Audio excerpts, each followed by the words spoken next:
Bom, afinal de contas, o que é um campo conservativo? Então, um campo de vetores ele é dito conservativo se nada mais é do que um campo gradiente. Então, um campo conservativo é um campo gradiente. É a mesma coisa, ok?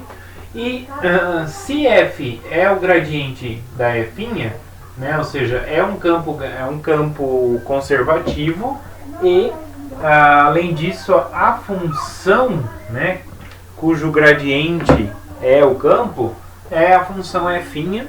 Essa função f' é chamada de um potencial. É um potencial do campo de vetores f. Ok?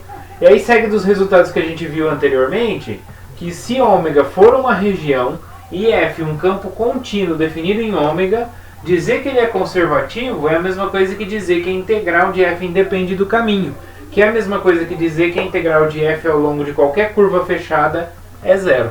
A equivalência entre essas duas a gente já tinha provado, Mas por ser conservativo, a gente tem lá, o primeiro resultado já dizia, Como é conservativo é a mesma coisa que ser um campo gradiente, então significa que, como ela é gradiente, então a integral independe do caminho. E se ela independe do caminho, ela tem a integral de qualquer caminho fechado é zero, Então temos uma equivalência aí, E se ela independe, se a integral da f independe do caminho, o que a gente acabou de mostrar aqui? Se a integral independe do caminho, a gente tem, então, consegue definir uma f através da integral de linha, que é a função que dá o gradiente para que a função, o campo de vetores, seja dado como gradiente dessa função.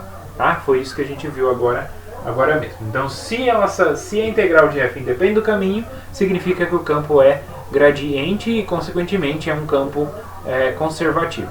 Bom, agora a gente vai ver o motivo, a motivação que levou a dar o nome de conservativo para os campos gradientes.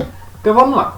Então, suponha que uma partícula de massa m percorra um caminho gama definido entre A e B, no intervalo fechado AB, dentro de um conjunto ômega, subconjunto do Rn, suave por partes, esse caminho, sob a ação da força resultante F. Então temos aqui um conjunto ômega, temos aqui o ponto A e o ponto B, e aí então eu tenho uma curva aqui, um caminho suave por partes, que liga o ponto A no ponto B, e descreve,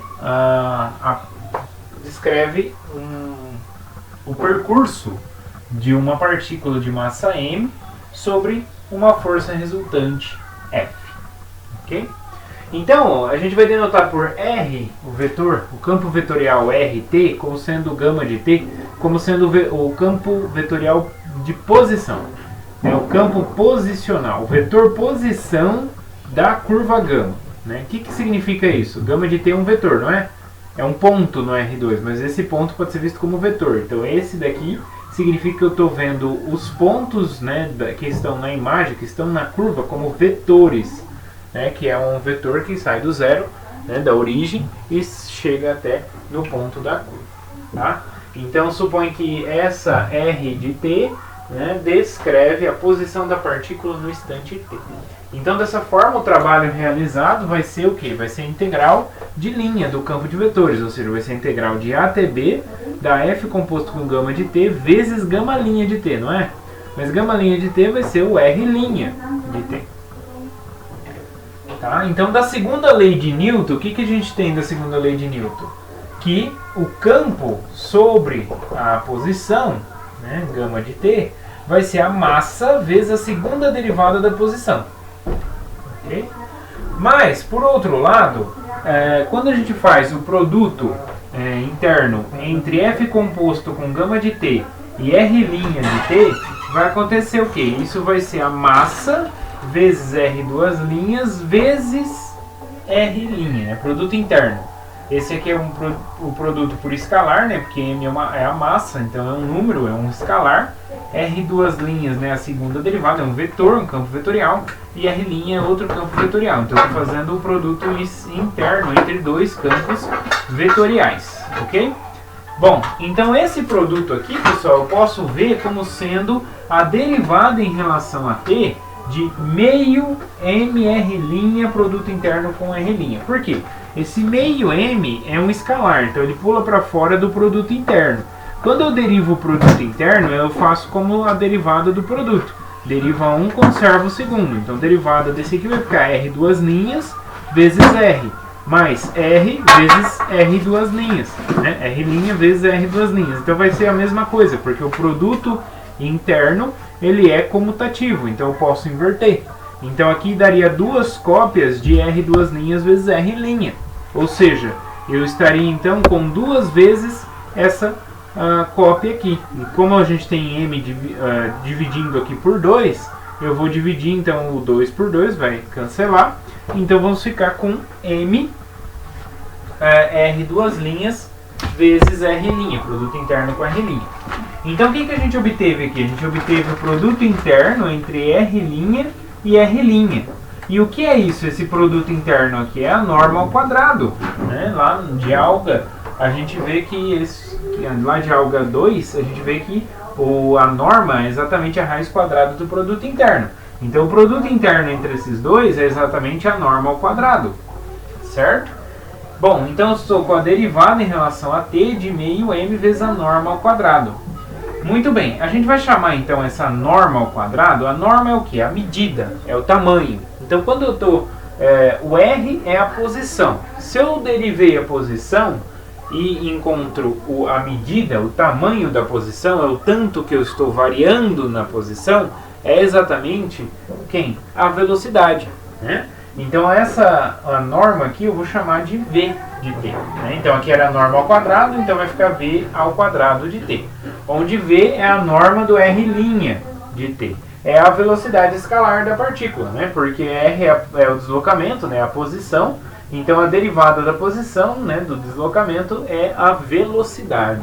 Então temos a velocidade escalar da partícula. Muito bem, então temos esse resultado aqui. Bom, então dessa forma o trabalho era o quê? O trabalho era a integral de A até B desse produto interno aqui, ó.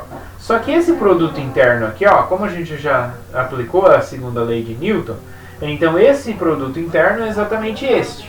Então, substituindo aqui. E olha só, então a gente tem a integral da derivada. Então aqui a gente tem, pelo teorema fundamental do cálculo, um cancela com o outro, o que a gente obtém é meio mv quadrado. No extremo superior, b, menos meio mv quadrado no extremo inferior, a. Certo?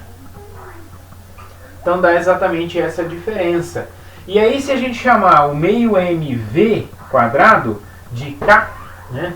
Meio mv quadrado de k, então vai ser k no ponto B menos k no ponto A, onde k é exatamente esse meio mv quadrado, tá? E o que é meio mv quadrado lá da física? Isso aqui é exatamente quem? A energia cinética que a partícula descreve, né? A partícula tem no instante t, tá? No instante t. Então, portanto, o trabalho é exatamente igual à variação da energia cinética quando descreve o percurso. Bom, então agora se a gente supor então que f é um campo conservativo, ou seja, ele é igual ao gradiente de uma função f, então a gente viu pela primeira proposição que a gente viu nessa aula, então o trabalho, que é a integral de linha, vai ser dado pela diferença, né? Vai ser essa f no ponto final, que é B, menos a f no ponto inicial, que é A. Então isso vai ser o trabalho, que era a integral de linha, né? Só que a gente já viu também que o trabalho, ele é a energia cinética no Bzinho, né? Menos a energia cinética no Azinho, né? Aqui o Bzinho e o Azinho são os parâmetros da curva gama, ok? Ou seja, então passando, né, esse menos o f de B para o lado de cá e o menos k de A para o lado de lá, a gente vai ficar que a energia cinética em B menos F de B é igual a energia cinética em A menos F de A. Então olha só, exatamente nos pontos a mesma coisa, energia cinética menos o F é o mesmo nos pontos inicial e final.